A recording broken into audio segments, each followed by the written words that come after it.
सुनिए, कल की क्लास में हम बलबन पढ़ रहे थे, बलबन पढ़ते पढ़ते लाइट चली गई तो क्लास अधूरी रह गई। तो आज हम बलबन पढ़ेंगे। बलबन किस वंश का था? गुलाम वंश का। कौन से वंश का था? तो बलबन की कहानी थोड़ी सी मैं आपको समझा देता हूं। लास्ट क्लास में मैं आपको बलबन पढ़ा चुका था। तो बलबन की कहानी ये रही कि बलबन नासिरुद्दीन महमूद की हत्या करवाकर गद्दी पर बैठ जाता है और कौन से वंश की स्थापना करता है? बलबनी वंश की। कौन से वंश की? अब मैंने कल की क्लास में आपको बताया था कि जो बलबन था, ये बलबन ने सजदा एवं पेबोस प्रथा की शुरुआत की थी। क्या है सजदा? सजदा प्रथा मतलब घुटने के बल बैठकर सर झुकाना, और पैरों को चूमना मतलब पेबोस। इसने लोह एवं रक्त की नीति भी आयोजित की थी अपने साम्राज्य में, है ना? तो लोह एवं रक्त की नीति किसने चलाई थी? बलबन ने। अब इसके समय पर मंगोल आक्रमणकारी भी आए थे भारत में, हाँ कि नहीं?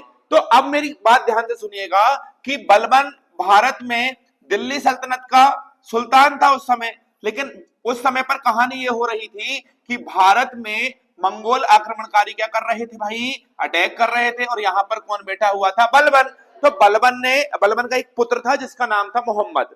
यहां तक मैंने आपको पढ़ा दिया था। अब यहां से समझें कि जब मंगोल आक्रमणकारी भारत में अटैक करते हैं तो बलबन अपने लड़के को यहां पर उत्तर पश्चिमी क्षेत्र में एक किला बनाकर तैनात कर देता है। किसको? अपने पुत्र को, जिसका नाम था मोहम्मद। और उसके पीछे सेना खड़ी कर देता है और मोहम्मद से कहता है कि अगर कोई मंगोल आक्रमणकारी अटैक करते हैं तो आपको उनका सामना करना है और उनको हराना है। लेकिन यहां पर कहानी ये हो जाती है कि बलबन का जो लड़का होता है जिसका नाम होता है मोहम्मद, ठीक है, तो मोहम्मद मर जाता है। अब मोहम्मद की हत्या हो जाती है, अब मोहम्मद युद्ध में मारा जाता है। तो ये घटना बता रहे हैं हम कब की है? 1286 की। तो 1286 में बलबन जो है अपने पुत्र के मरने के दुख के कारण ये भी क्या हो जाता है? मर जाता है। तो बलबन की मृत्यु कब होती है? 1286। ठीक है। अब बलबन की मृत्यु 1286 में होती है। इसके बाद आपको एक महत्वपूर्ण बात ध्यान रखना है कि बलबन ने एक उत्सव जिसे हम कहते हैं नवरोज उत्सव। कौन सा उत्सव? नवरोज। तो नवरोज उत्सव का प्रारंभ किसने किया था? बलबन ने। ठीक है। और नवरोज किनका त्योहार है? फारसियों का त्योहार है। हर साल कितने मार्च को मनाते हैं? 22 मार्च। तो नवरोज उत्सव हर साल किस तारीख को मनाया जाता है? फारसी। ठीक है। आपसे पूछे कि भैया बलबन के दरबार में कौन रहते थे? अमीर खुसरो। कौन रहते थे? अमीर खुसरो। और इसके दरबार में एक और कवि रहते थे जिनका नाम क्या था? अमीर हसन। क्या नाम था? अमीर हसन। क्या नाम था इनका? अमीर हसन। चलो, तो ये किसकी कहानी है भाई? बलबन की। अब बताएं नवरोज उत्सव प्रारंभ करने वाला सुल्तान कौन था? बलबन। बलबन की मृत्यु कब हुई? 1286 में। ठीक है, 1286 में। अच्छा, ये उस समय कितने वर्ष का था? 80। बलबन उस समय 80 साल का था। चलिए, ये तो कहानी हो गई।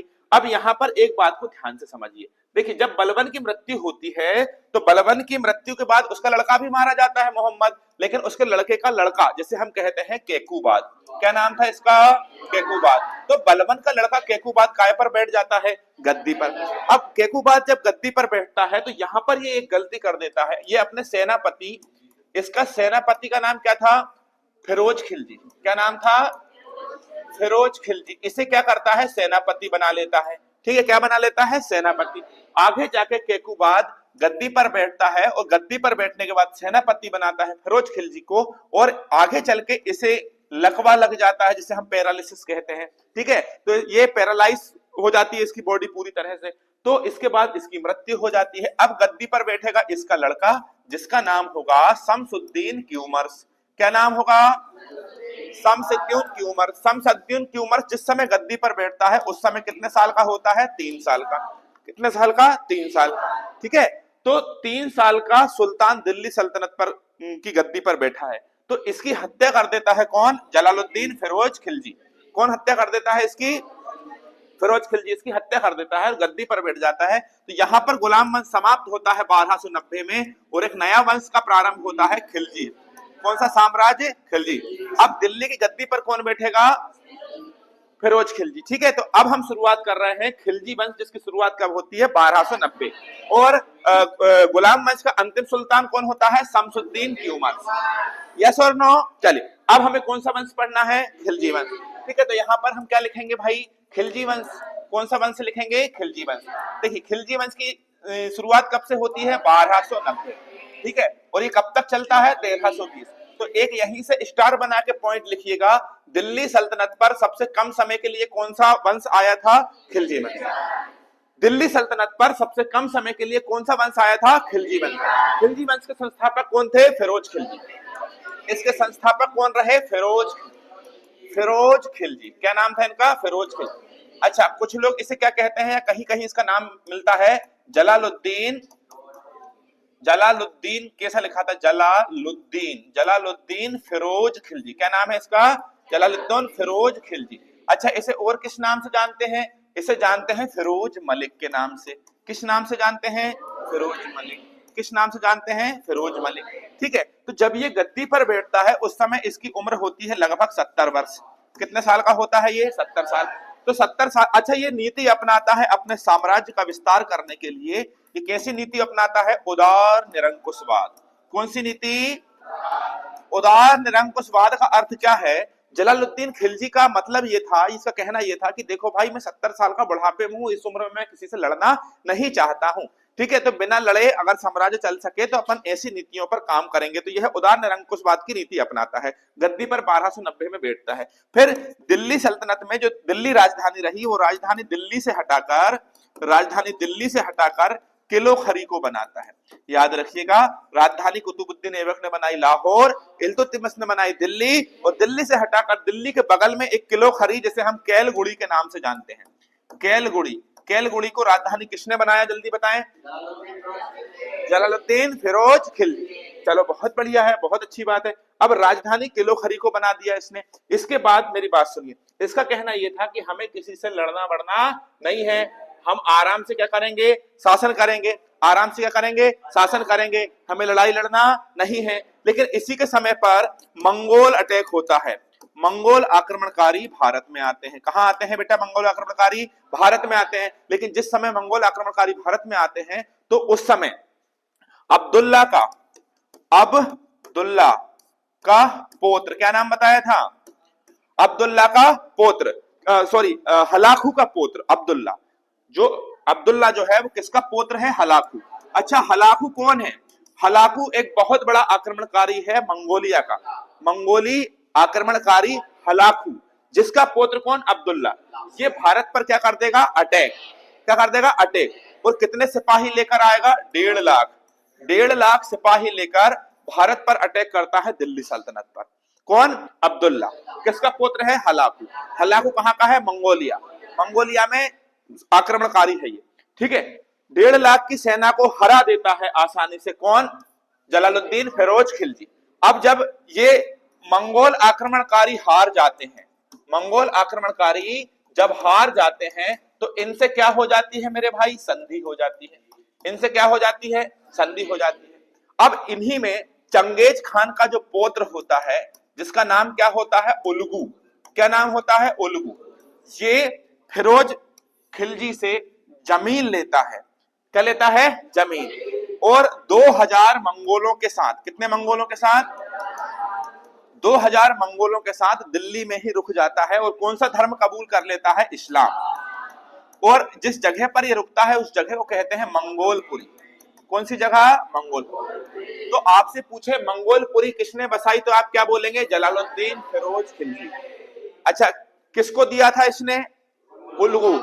उलगू को दिया था। किसको दिया था? उलगू। कितने मंगोल आक्रमणकारी थे? 2000। तो मंगोलपुरी बसाई थी इसने। हाँ, चलो बहुत बढ़िया। अब इसको थोड़ा सा और छोटा करेंगे। और यहां पर एक बात और समझिए जरा ध्यान से, कि अगर मैं आपसे बोलूं कि भैया ये तो उदार निरंकुशवाद व्यक्ति था, लड़ाई भड़ाई करता नहीं था, लेकिन इसने सीधी मोला की हत्या करवाई थी। किसकी? सीधी मोला। ये मोस्ट आईएमपी प्रश्न बता रहे हैं आपको।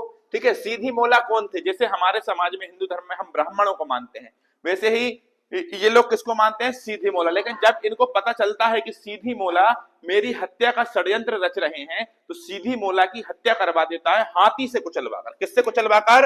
हाथी। तो हाथी से कुचलवाकर किसकी हत्या की थी भैया? सीधी मोला की हत्या की थी। सूफी संत सीधी मोला की हत्या करवा दी थी इसने। ठीक है, ध्यान रखिएगा। अब आगे चल के ये जलालुद्दीन फिरोज खिलजी, इसका एक भतीजा होता है जिसका नाम होता है अलाउद्दीन खिलजी। क्या होता है इसका? अलाउद्दीन खिलजी। अलाउद्दीन खिलजी उस समय पर कड़ा और मानिकपुर, क्या बोलेंगे आप लोग? कड़ा एवं मानिकपुर का सूबेदार होता है। कड़ा मानिकपुर का सूबेदार। अलाउद्दीन खिलजी फिरोज खिलजी का भतीजा है जो कड़ा मानिकपुर का सूबेदार है। यहां पर कहानी क्या करता है कि ये जीत लेता है किसे, देवगिरी को। देवगिरी कहां पड़ता है, महाराष्ट्र। कहां पड़ता है, महाराष्ट्र। तो अलाउद्दीन खिलजी देवगिरी महाराष्ट्र पर अटैक कर देता है और अटैक करने के बाद देवगिरी को लूट लेता है और भयंकर मात्रा में सोने चांदी हीरे जवाहरात इसे प्राप्त होते हैं और बहुत पैसा प्राप्त होता है। तो इसके लिए एक कहते हैं कि एक आयोजन रखता है, खुशी का एक आयोजन रखता है, कह सकते हैं ना पार्टी वार्टी। तो पार्टी रखता है और पार्टी में किसे बुलाता है, फिरोज खिलजी को। और फिरोज खिलजी को बुलाता है और यहां उसकी क्या कर देता है, हत्या। तो अपने ही भतीजे की हाथों मर जाता है फिरोज खिलजी। और ध्यान रखिएगा, एक समय की बात है, फिरोज खिलजी के पास, किसके पास, फिरोज खिलजी, फिरोज खिलजी के पास अलाउद्दीन खिलजी कभी किसी जमाने में मुलाकात करने पहुंचा था।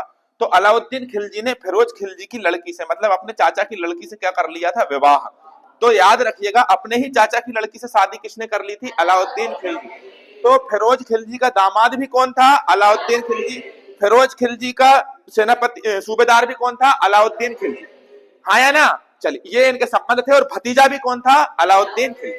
तो अब आगे सुनेंगे, जब ये मर जाता है, कौन, फिरोज खिलजी मर जाता है, तो गद्दी पर कौन बैठता है, अलाउद्दीन खिलजी। लेकिन एक बात ध्यान से समझिएगा कि केकूबाद ने, केकूबाद कौन था मेरे भाई, बलबन का पोत्र, ठीक है, जिसने उपाधि दी थी किसे, फिरोज खिलजी को, सर ए जहांदार। ये आ सकता है पेपर में, सर ए जहांदार की उपाधि किसे दी गई थी, फिरोज खिलजी को। किसने दिया था, केकूबाद, बलबन का पोत्र, ठीक है। और यही आगे चल के अपन बात करें कि इसने एक दीवान ए वकूफ नाम का विभाग बनाया था, ठीक है। कौन सा, दीवान ए वकूफ। कौन सा वकूफ, दीवान। और दीवान ए वकूफ क्या था, एक विभाग। और ये विभाग कौन सा है, व्यय विभाग, खर्च का विभाग बनाया था, ठीक है। अच्छा, इसकी हत्या कौन ने कर दी, अलाउद्दीन खिलजी। अब हम क्या पढ़ेंगे, अलाउद्दीन खिलजी, ठीक है, अलाउद्दीन खिलजी, अलाउद्दीन खिलजी। चलिए, ये किसकी हत्या कर देता है, अपने चाचा, जिसका नाम क्या है, जलालुद्दीन खिलजी। अपने चाचा की हत्या करता है, इसके चाचा का नाम क्या है, जलालुद्दीन फिरोज खिलजी या फिरोज मलिक। कब हत्या करता है, 1296 में, ठीक है। 1290 से 1296 तक दिल्ली सल्तनत पर कौन बैठता है, फिरोज खिलजी। और फिरोज खिलजी को कौन मारता है, अलाउद्दीन खिलजी। ये गद्दी पर कब बैठता है, 1296। कब बैठता है, ये अपना राज्याभिषेक 1296 में कराता है। और कहां कराता है, दिल्ली के लाल महल, लाल किला नहीं, लाल महल। कौन सा महल, दिल्ली में लाल महल, जो लाल महल जो किसके द्वारा बनवाया गया है, बलबन। किसके द्वारा, तो दिल्ली का लाल महल जो बलबन ने बनवाया था, बलबन ने बनवाया था, उसमें अपना राज्याभिषेक कराता है कौन, अलाउद्दीन। कौन कराता है, और दिल्ली सल्तनत पर क्या हो जाता है, बैठ जाता है। अब आपसे पूछे कि भैया अलाउद्दीन खिलजी के बचपन का नाम क्या था, तो आप बताना नाम। इसका नाम था अली, जिसे हम और क्या बोलते हैं, गुरसाब। अली और गुरसाब। तो अली और गुरसाब किसका नाम था, इसने अपने आप को एक उपाधि दी थी जिसका नाम था सिकंदर ए सानी, सिकंदर ए सानी। तो सिकंदर ए सानी उपाधि किसने किसको दी थी, अलाउद्दीन, अलाउद्दीन खिलजी ने अपने आप को दी थी, ठीक है। अच्छा, सिकंदर ए सानी ये अपने आप को क्यों कहता था, देखिए, सिकंदर ने जैसे पूरी दुनिया को जीता था, सिकंदर ने जैसे पूरी दुनिया को जीता, ऐसे ही अलाउद्दीन खिलजी चाहता था कि मैं पूरी दुनिया को जीत लूं। तो पूरी दुनिया को जीतना चाहता था, इसलिए सिकंदर द्वितीय या सिकंदर ए सानी अपने आप को कहता था। क्या कहता था, सिकंदर द्वितीय या सिकंदर ए सानी। अब सुनिए, इसने सबसे महत्वपूर्ण काम क्या किया, सिकंदर जो अलाउद्दीन जो खिलजी था, इसने सबसे महत्वपूर्ण काम यह किया कि इसने स्थायी सेना रखना प्रारंभ किया। पहले सेना कैसे रखी जाती थी कि भाई अगर आप युद्ध में जा रहे हैं तो आपको वेतन दे देंगे, लेकिन दिल्ली सल्तनत में स्थायी सेना रखी और सबको वेतन दिया। और वेतन कैसा दिया, नगद वेतन दिया। कैसा वेतन दिया, नगद वेतन दिया, नगद वेतन। लेकिन अभी तक वेतन नहीं दे रहे थे, अभी तक एकता प्रणाली थी, अभी तक एकता व्यवस्था थी। एकता व्यवस्था में क्या होता है, खड़े हो जा बेटा, ओए खड़े हो जा, तू खड़े हो जल्दी से। क्या कर रहा है, मोबाइल में, मोबाइल उठाओ रे इसका, मोबाइल उठा, मोबाइल, हाँ दिखा, ऐसे कर, क्या कर रहा है, उसको चालू कर। कौन का मैसेज आया, तो मैसेज आया तो जाके यहां क्यों आता है वो भाई, तुमको शर्म आनी चाहिए, क्लास चल रही है और तुम मैसेज पे। तो उल्टा लटका दूंगा पंखे पे तुझे। मोबाइल चला बैठ। नगद वेतन, स्थायी और नगद। क्लास नहीं चल रही हो तो दे देता मैं बत्ती तुझे। स्थायी और नगद वेतन किसने रखा? पूरा कंसंट्रेशन खराब कर दे। अच्छा, स्थायी सेना रख दी, नगद वेतन। अभी तक एकता प्रणाली चल रही थी, सैनिकों को नगद पैसा नहीं दे रहे थे, भूमि की एक टुकड़ी देते थे। क्या देते थे? भूमि की एक टुकड़ी। भूमि की टुकड़ी देते थे कि भाई ये जमीन तुम्हारी है, इस पर तुम क्या करो, आप हमारी सेना में लड़ाई भी करो, युद्ध भी करने के लिए जाओ, लेकिन तुमको वेतन नहीं देंगे, तुमको ये जमीन दे देंगे, इस जमीन से जितना भी टैक्स आएगा वो तुम रख लो। लेकिन अब इसने क्या किया, अगर सिपाहियों को ऐसे ही जमीन देते रहे तो पूरी जमीन ही खत्म हो जाएगी, बचेगा क्या? तो ऐसी स्थिति में क्या किया जाए, नगद वेतन देना इसने चालू कर दिया। तो कुल मिला के हम ये कहें कि एक प्रकार से एकता व्यवस्था को खत्म करने वाला सुल्तान कौन था? और रैयतवाड़ी, इस व्यवस्था को कहते हैं रैयतवाड़ी व्यवस्था। तो रैयतवाड़ी व्यवस्था को प्रारंभिक स्वरूप किसने दिया? अलाउद्दीन खिलजी, जो अंग्रेजों के समय पे अपने चरम पर रही। यस और नो? अलाउद्दीन खिलजी नगद। इसने क्या किया, हुलिया प्रथा लेकर आया। हुलिया प्रथा और कौन सी प्रथा? दाग प्रथा। हुलिया प्रथा और दाग प्रथा। हुलिया प्रथा क्या होती है? हुलिया प्रथा में अपने सिपाहियों को एक विशेष हुलिया दिया जाता है जिससे पहचाना जा सके कि युद्ध होता है, सभी सैनिकों ने एक सी ड्रेस पहन ली, पता कैसे चलेगा कि ये मेरा सिपाही है, किसको मारना किसको? तो इसने अपने सिपाहियों को एक विशेष प्रकार की हुलिया प्रथा या हुलिया देना प्रारंभ किया। और दाग प्रथा किसके लिए थी? घोड़ों के लिए। देखो उस समय क्या था कि इसने अपनी सेना में बहुत शानदार, महंगे और बहुत अच्छे गुणवत्ता के घोड़े रखे थे जो अरब से बुलवाए थे। अब इतने महंगे महंगे अरबी घोड़े सिपाही क्या करते थे, लोकल घोड़ों से बदल देते थे, जिससे इनकी सेना में जो गुणवत्ता होती थी वो खत्म हो जाती थी, कमजोर हो जाती थी। तो इसने अपने घोड़े के ऊपर निशान लगवा दी, जिसे हम किस नाम से जानते हैं? दाग प्रथा। कौन सी प्रथा? दाग प्रथा। अब इसने नेक्स्ट काम क्या किया, अपनी सेना को दशमलव, क्या बोलेंगे आप लोग? दशमलव प्रणाली पर आधारित किया। मतलब कैसे? 10 सैनिकों की टुकड़ी अलग कर दी, 100 सैनिकों की टुकड़ी अलग कर दी, 1000 सैनिकों की टुकड़ी अलग कर दी। इस प्रकार अपनी सेना को दशमलव प्रणाली में बांट। तो किस सुल्तान ने स्थायी सेना रखने का पहली बार प्रयास किया? अलाउद्दीन। नगद वेतन दिया, रैयतवाड़ी व्यवस्था को प्रारंभिक स्वरूप दिया, हुलिया और दाग प्रथा, सेना में दशमलव प्रणाली, अलाउद्दीन खिलजी। केवल चिल्लाना या बोलना नहीं है, इसको याद भी करना है। पेपर में आने वाले हर एक सिलेक्टेड प्रश्न को बड़ी खूबसूरती के साथ आपको पढ़ाता हूं मैं, ठीक है? प्रश्न जरूर बनेगा, ध्यान रखिएगा। इसने क्या किया, आगे ये करेगा, भूमि नापने की एक इकाई प्रारंभ करेगा। कौन सी इकाई? भूमि नापने की इकाई। इस इकाई को हम कहते हैं बिस्पा। क्या कहते हैं? बिस्पा। तो आपसे प्रश्न पूछे कि अलाउद्दीन के समय एक शब्द दिया जाता है जिसे हम कहते हैं बिस्पा, ये क्या है? तो भूमि नापने की इकाई। भूमि नापने की इकाई क्या है? बिस्पा। अब इसने क्या किया, मध्यस्थों की भूमिका खत्म कर दी। मध्यस्थों की भूमिका का मतलब क्या है? मध्यस्थों की भूमिका का मतलब ये होता है कि टैक्स लेकर किसानों से खुद रखते हैं आधा, और आधा टैक्स किसे देते हैं? सुल्तान को। तो इसमें टैक्स की चोरी बहुत ज्यादा होती थी। तो अब क्या करेंगे, किसान सीधे जाके कहां टैक्स देंगे? सुल्तान को। तो बीच वाला जो व्यक्ति है, जो पैसे चोरी कर रहा, टैक्स चोरी कर रहा, इसको पूरी तरीके से खत्म कर दिया। समझ गए? तो भ्रष्टाचार को भी कंट्रोल किया था इसने, ठीक है? तो मध्यस्थों की भूमिका, टैक्स के मामले में मध्यस्थों की भूमिका खत्म करने वाला सुल्तान कौन था? ठीक है। अब इसने क्या किया, एक बेहतरीन काम किया, इसने दोआब कर लगा दिया। कौन सा कर लगा दिया? दोआब। अब दोआब क्या है? देखिए, ये गंगा नदी है, गंगा नदी है, और ये यमुना नदी है। इनके बीच के क्षेत्र को बोलते थे दोआब क्षेत्र। क्या बोलते थे? दोआब। दोनों तरफ नदियां, बीच का क्षेत्र। बहुत उपज होती थी यहाँ पे, क्योंकि सिंचाई वगैरह की पूरी प्रॉपर व्यवस्था थी, तो उपज बहुत होती थी। तो यहाँ पर भी इसने क्या लगाया? टैक्स लगा दिया। इसने 2-3 प्रकार के और टैक्स लगा दिए। एक टैक्स था घरी कर। घरी कर का मतलब क्या होता है? घरी कर का मतलब होता है जो व्यक्ति जिस घर में रह रहा है उसके ऊपर भी टैक्स लगेगा भाई। मतलब समझ रहे हो, निर्मला सीतारमण को भी फेल कर दिया था इसने, है ना? उसके बाद घरी कर के बाद एक कर था चराई कर। मतलब ऐसी भूमि जिसका आप उपयोग नहीं कर रहे हो, जिस पर आप जानवरों को चरा रहे हो, जानवर चराने की भूमि को चराई करके। तो चराई भूमि पर भी क्या लगा दिया इसने? टैक्स। क्या लगा दिया इसने? टैक्स। एकता व्यवस्था को खत्म करने वाला सुल्तान अगर कोई देखा जाए तो वो कौन था? और प्रारंभ में पूरे भारत में किसने की थी? इल्तुतमिश।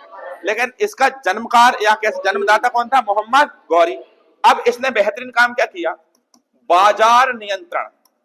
अलाउद्दीन खिलजी ने बाजार नियंत्रण या मूल्य नियंत्रण कह सकते, मूल्य नियंत्रण को लेकर आया। ये क्या था? इसके समय पर कोई भी कुछ भी कीमत, जैसे मेरे पास, मैं दाल का किसान हूं या मैं गेहूं का व्यापारी हूं, तो मैं अपने गेहूं को 2000 बोल दूंगा, 5000 बोल दूंगा, 10,000 बोल दूंगा। मोनोपोली चल रही थी।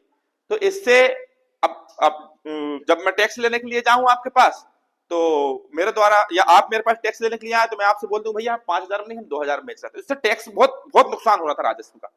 तो इसने बाजार नियंत्रण का मतलब ये, बाजार में बिकने वाली हर एक चीज की कीमत निर्धारित कौन करूंगा? मैं।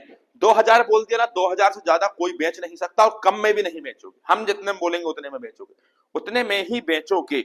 और अगर कोई व्यक्ति, अब देखो मूल्य के मामले में तो अब भ्रष्टाचार खत्म कर दिया, लेकिन अब वजन के आधार पर भ्रष्टाचार हो सकता है। भाई 1 किलो की जगह पर 960 ग्राम दे दिया, 800 ग्राम दे दिया, 600 ग्राम। तो जो बांट होते थे, बांट, उनको छोटा कर देते थे व्यापारी। तो अब इसने एक और बात बोली बाजार नियंत्रण के तहत कि अगर माप तोल में गड़बड़ी कोई करेगा, माप तोल में क्या करेगा? कोई गड़बड़ी करेगा, तो क्या किया जाएगा?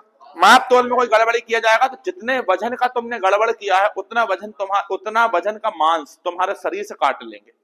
आपने 400 ग्राम का नुकसान किया, 400 ग्राम मांस काट लेंगे आपके शरीर से। बहुत खतरनाक सजा थी ये। तो ये व्यवस्था पूरी तरीके से पूरे साम्राज्य में लॉन्च कर दी इसने, और ये योजना इसकी सफल भी रही। क्या रही? सफल भी रही। तो ये योजना इसकी सफल रही। भाई बर्नी ने इसे मध्यकाल का चमत्कार कहा है। क्या कहा है? तो बर्नी, जियाउद्दीन बर्नी, नाम पढ़ा चुका हूं उसके बारे में, जियाउद्दीन बर्नी ने मध्यकाल का चमत्कार किस योजना को कहा है भाई? मूल्य नियंत्रण या बाजार नियंत्रण। मूल्य नियंत्रण या, समझ गए कि नहीं? अब एक बात सुनिए जरा ध्यान से। ये बहुत बेहतरीन व्यक्ति था, बेहतरीन व्यक्ति तो था, पागल भी था। जुल्म, मतलब आप देखेंगे इसके जुर्म के बारे में पढ़ाऊंगा मैं आपको। ये खतरनाक क्यों था? ये खतरनाक इसलिए था क्योंकि इसने अपने साम्राज्य में बोल दिया कि भाई किसी भी प्रकार का शराब या किसी भी प्रकार का जुआ कोई नहीं खेलेगा। तो शराब और जुआ पर क्या लगा दी इसने? रोक लगा दी। उसके बाद इसने कहा कि जितने भी अमीर लोग हैं, अमीर और जितने भी पैसे वाले लोग हैं, उनके घर आना जाना बंद कर दो, उनसे किसी भी प्रकार का उपहार लेना बंद। मतलब कुल मिला के भ्रष्टाचार पर कंट्रोल करने के लिए इसने बहुत बेहतरीन काम किया। और आगे अगर अपन बात करें तो साम्राज्यवाद की नीति अपनाने के लिए इसने क्या किया? अब चलिए अगली स्लाइड पर चलते हैं। जैसे मान लीजिए ये आपका भारत है, इस तरफ बना दें, ये आपका भारत है, ठीक है, ये आपका भारत है, ठीक है। अब यहां पर ये पाकिस्तान भी उस समय भारत में था। तो यहां पर हम बात करें, ये दिल्ली सल्तनत पर यहां पर बैठा है, तो ये क्या करेगा? देखिए आपको पता है यहां पर तो कौन है? हिमालय, और ठीक है, और यही हिमालय के 3 भाग है, 2 मिनट के लिए समझ लो। एक है बृहद हिमालय, एक है मध्य हिमालय, और एक कौन सा हिमालय? लघु हिमालय। हालांकि बृहद हिमालय से पहले भी एक हिमालय पड़ता है जिसे हम बोलते हैं ट्रांस हिमालय। ट्रांस हिमालय जिसके 3 भाग हैं, काराकोरम, लद्दाख और जास्कर। काराकोरम पर्वत जिस पर भारत की सबसे ऊंची चोटी केटू या गार्डन आस्टन, ऊंचाई कितनी? 86-11। तो इसके बाद बृहद हिमालय पड़ता है। तो बृहद हिमालय तो जम्मू कश्मीर के नागा पर्वत से आकर हिमाचल प्रदेश के नामचा पर्वत तक आकर खत्म हो जाता है। लेकिन जो मध्य हिमालय होता है वो नीचे की तरफ मुड़ जाता है। अंडमान निकोबार में भी इसकी कुछ चोटियां देखने को मिलेगी। अंडमान निकोबार की सबसे ऊंची चोटी कौन सी है? सैंडल पीक, ठीक है। तो यहां पर से भी आप डायरेक्ट अटैक नहीं कर सकते, क्योंकि हिमालय ने बाउंड्री बना दी। इतनी ऊंची चढ़ाई करोगे आधी सेना वैसे ही खत्म हो जाएगी, और कहीं के ऊपर से लेके मार दिया तीर तो तुम पत्थर धुड़का दिए तो खत्म। तो यहां से अटैक ना के बराबर हुए उस समय, ठीक है। अब यहां तो बंगाल की खाड़ी पड़ जाती है ना मेरे भाई, बंगाल की खाड़ी, और इस तरफ कौन पड़ जाता है? अरब सागर। कौन पड़ जाता है? और नीचे कौन पड़ जाता है? हिंद महासागर, ठीक है। तो जितने भी अटैक हुए वो सब इसी दिशा से हुए, पाकिस्तान की तरफ से, हाँ कि नहीं? तो यहां पर भी थोड़ा सा अगर जियोग्राफिकली चेंजेस होता तो यहां पर भी एक पर्वत है जिसको हम बोलते हैं अरावली पर्वत। ये थोड़ा सा लंबा होता है हिमालय की तलछटी से यहां तक इस प्रकार से, तो यहां से भी अपना भारत पूरा सेफ हो जाता, समझ गए? लेकिन नहीं हुआ हमेशा। चलिए, तो यहां पर हम बात करें जब अटैक हुए तो ये बैठा यहां पर। अब अलाउद्दीन पूरी दुनिया को जीतना चाहता था, हालांकि वो बात अलग है कि पूरे भारत को भी नहीं जीत पाया। तो इसने क्या किया? इसने सोचा कि यार देखो, उत्तर भारत में जितने भी राज्य हैं इन सबको जीतूंगा, पहले तो इन सबको जीतूंगा, सबको जीतने के बाद ये इन सभी को उठा के कहां मिला लूंगा? दिल्ली में।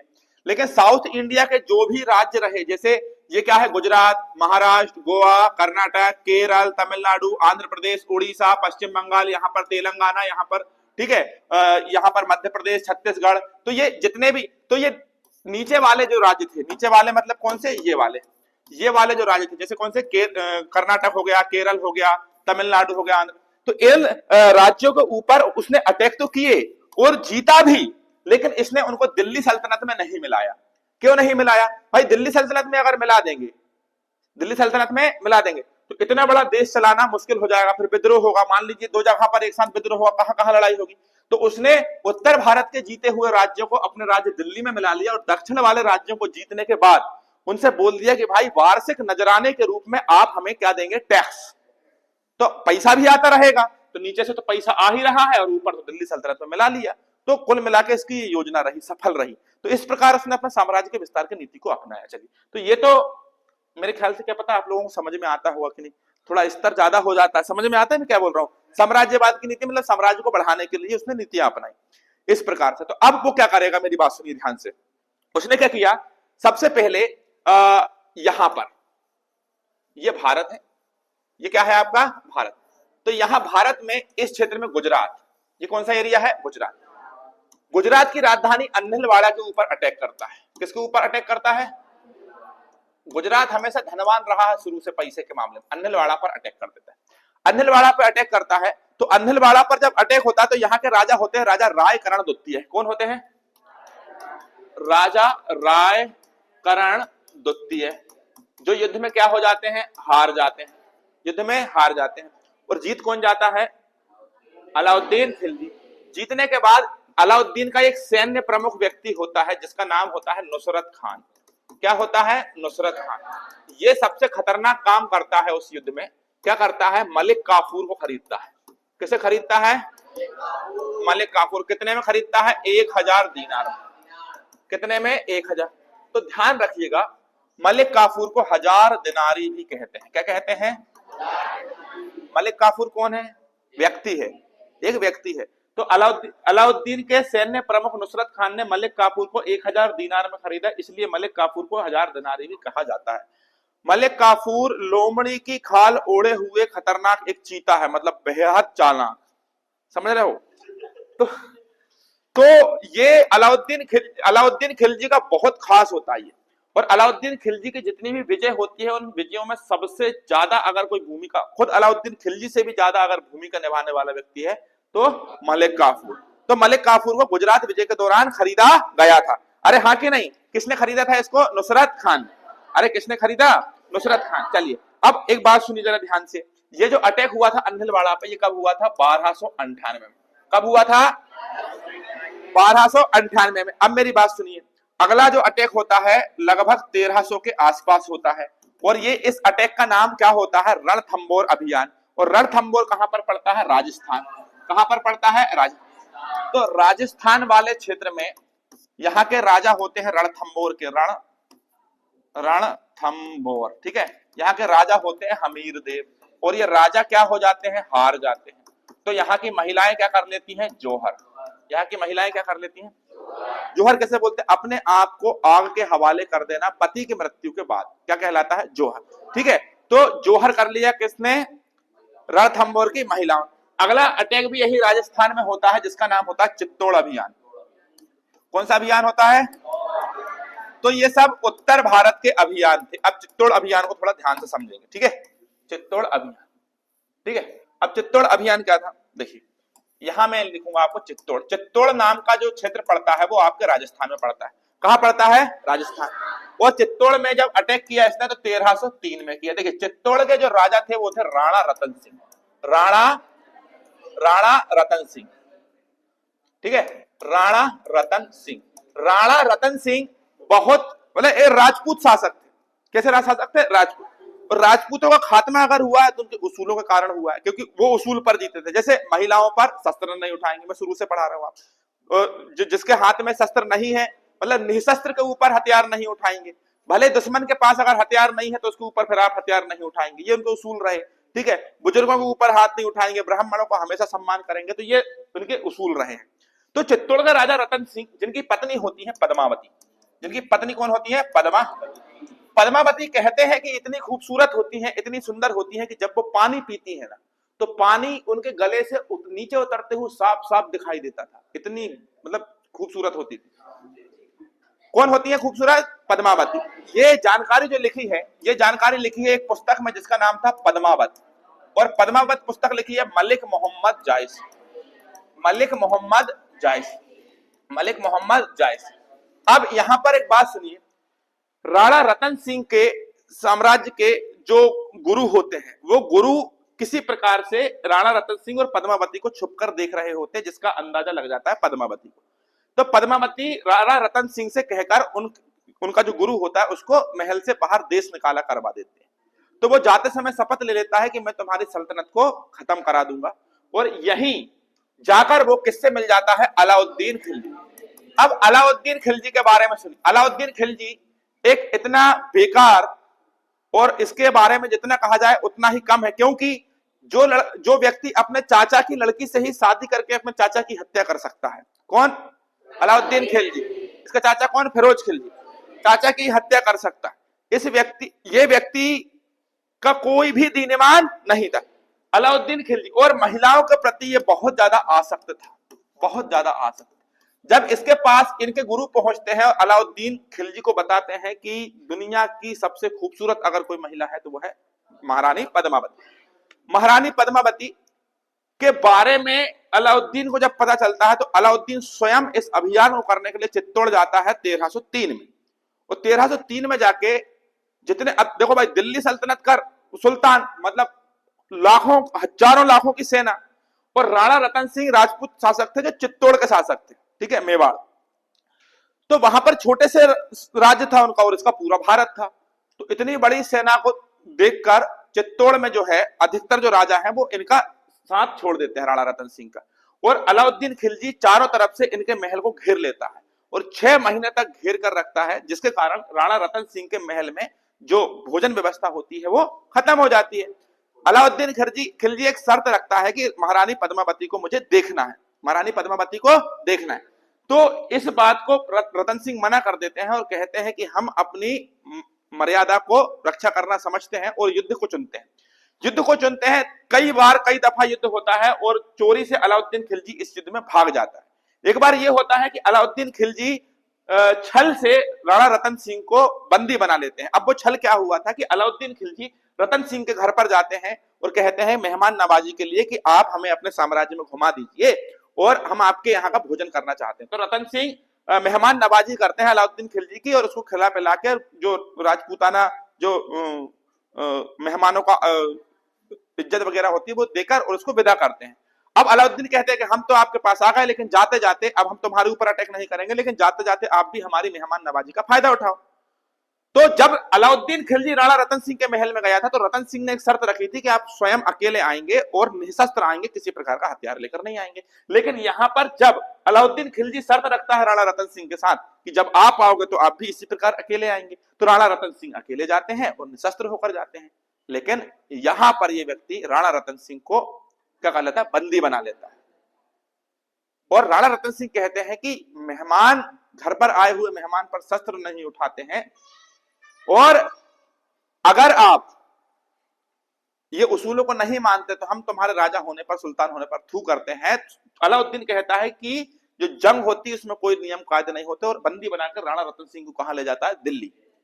लेकिन महारानी पद्मावती खुद जाती है डोली में बैठकर 8000 रानियों के साथ, और उस 8000 रानियों में कौन होते हैं? उनके सेना, और जाकर भगदड़ मचा देते हैं दिल्ली में, काट पीट डालते हैं, और दिल्ली को उसी समय पर नेस्तनाबूद करके, अधिकतर सेना को खत्म करके राणा रतन सिंह को छुड़ाकर वापस लेकर आते। राणा रतन सिंह कहते हैं कि मैं इस प्रकार अलाउद्दीन खिलजी को पीठ दिखाकर नहीं जाऊंगा।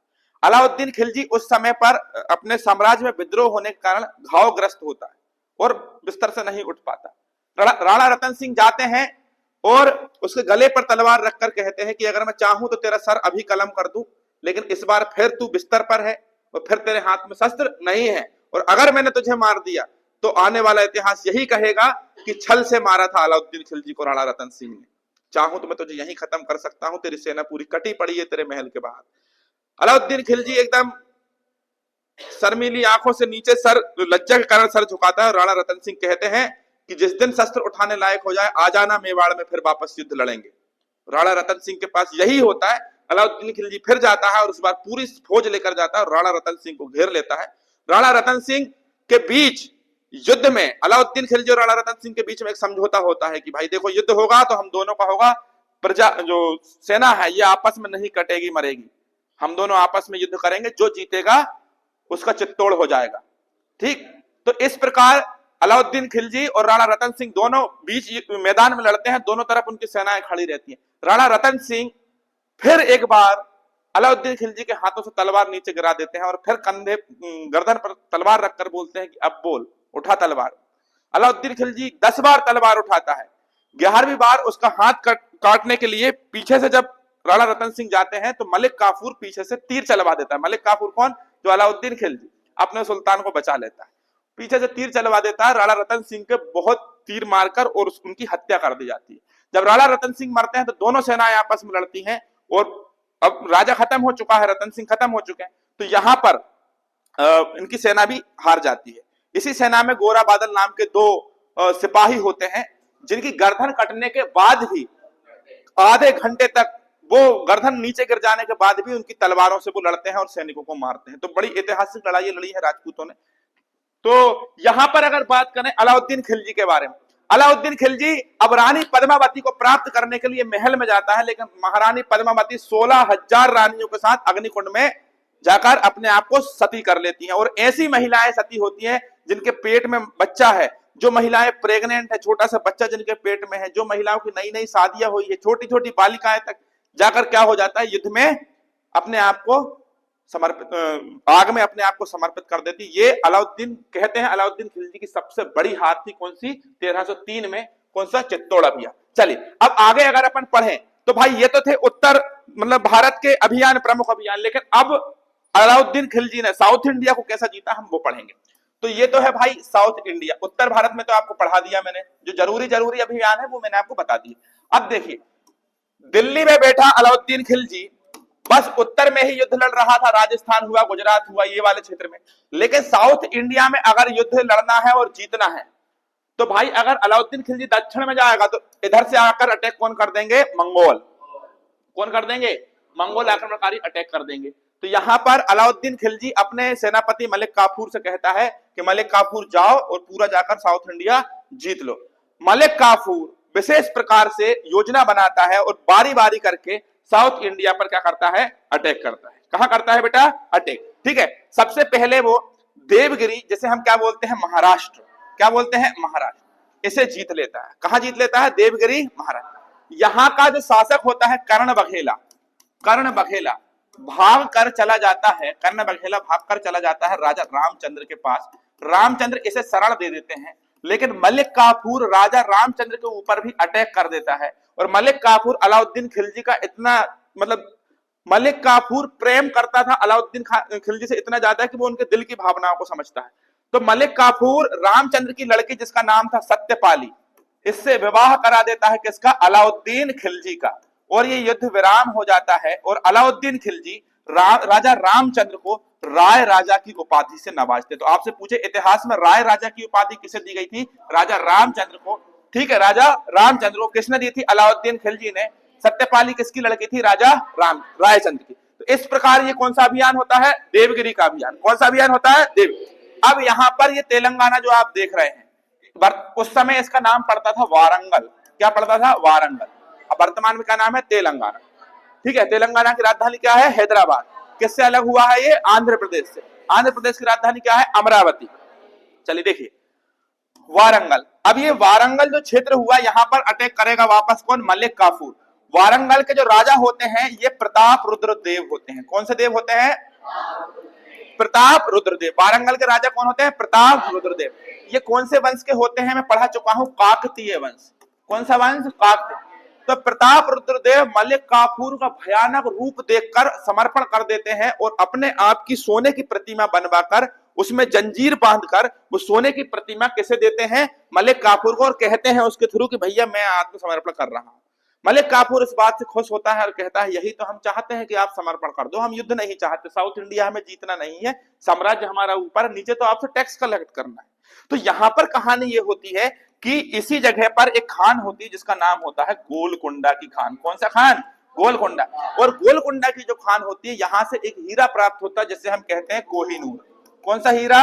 कोहिनूर। और कोहिनूर हीरा अब तक का सबसे बड़ा और सबसे महंगा हीरा हुआ भारत का। ठीक है, तो कोहिनूर हीरा प्राप्त होता है।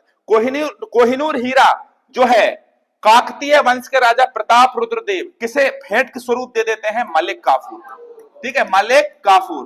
मलिक काफूर को कौन सा हीरा मिलता है? कोहिनूर। अब कोहिनूर हीरे का इतिहास सुनिए। कोहिनूर हीरा, कोहिनूर हीरा, वर्तमान में कोहिनूर हीरा ब्रिटेन की महारानी के क्या बोलते हैं उसको, मुकुट या ताज में है, भारत का है वो कोहिनूर हीरा। अब इधर ध्यान दो, कोहिनूर हीरा, कोहिनूर हीरा प्रताप रुद्र देव ने मलिक काफूर को दिया। मलिक काफूर ने ले जाके अपने शासक अलाउद्दीन को दिया। अलाउद्दीन खिलजी को दिया। अब खिलजी वंश के बाद कौन आया? तुगलक वंश। तुगलक के बाद आया सैयद। सैयद के बाद लोधी। खिलजी वंश, तुगलक वंश, सैयद वंश, लोधी वंश। लोधी वंश के बाद इस पर अटैक करता है बाबर। बाबर के बाद हुमायूं। हुमायूं के बाद अकबर। अकबर के बाद जहांगीर। जहांगीर के बाद शाहजहां। शाहजहां के बाद औरंगजेब। औरंगजेब है ना। अब औरंगजेब के बाद औरंगजेब के 3 लड़के, मुअज्जम, आजम, कामबख्श। इनके बाद गद्दी पर बारी बारी बारी बारी बैठ जाते हैं और आखिरी में गद्दी पर कौन बैठता है? मोहम्मद शाह रंगीला। ठीक है, ठीक है। अब यहां पर उस समय पर नादिर शाह, कौन बेटा?